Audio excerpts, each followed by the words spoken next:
আসসালামু আলাইকুম, আমি রাফাত পাটোয়ারি চলে আসলাম ফায়ারটেক্স থেকে। গেমিং চেয়ারের চল এখন প্রতিনিয়ত ডে বাই ডে বাড়ছে আপনাদের মাঝখানে। সর্বপ্রথম আমি আপনাদেরকে বলবো আমাদের গেমিং চেয়ারের ভিজিবল যেটা আছে সেটা হলো আমাদের লেদার। আমরা আমাদের গেমিং চেয়ার বলেন বা এখন কোনো র্যাক্সিন আমরা ইউজ করি, সেক্ষেত্রে সরাসরি চায়না থেকে পিউ লেদার বা র্যাক্সিনের থেকে আরো আপডেটেড যে ম্যাটেরিয়ালটা সেটা হলো পিউ লেদার।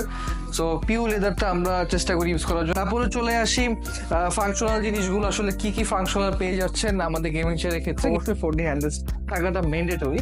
হ্যান্ডরেস্টের পরে আমরা চলে যাব আসলে কমফোর্টনেসের ক্ষেত্রে। কমফোর্টনেসের ক্ষেত্রে আমরা কি পেয়ে যাচ্ছি সেটা হলো গেমিং চেয়ার মাস্ট বি একটা নেক কুশন থাকবে এবং ব্যাক কুশন থাকবে। কুশনগুলো অবশ্যই একটু ফ্লাপি হতে হবে, আদারওয়াইজ আপনি বসে বা ব্যাক টিল যখন আপনি নেবেন তখন ভালো কোনো সাপোর্ট পাবেন না, আপনার ব্যাক পেইন হবে আর চেস্ট পেইন হবে। সো আমরা যেহেতু লং টাইম বসে থাকি তাই আমাদের এই সাপোর্টটা দরকার হয়। তারপরে আমি চলে আসবো খুবই ইম্পর্টেন্ট থিং, সেটা হলো ব্যাকটিল সাপোর্ট।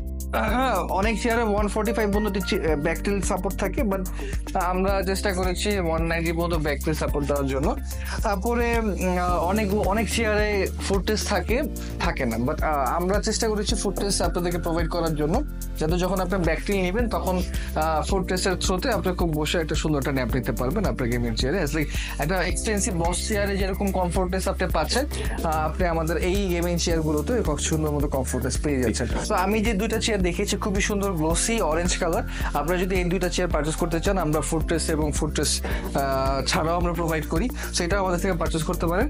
সো বন্ধুরা, আশা করি আপনারা বুঝতে পেরেছেন। সো আজকের এই ভিডিওটা ভালো লাগবে। সুস্থ, আল্লাহ হাফেজ, ধন্যবাদ।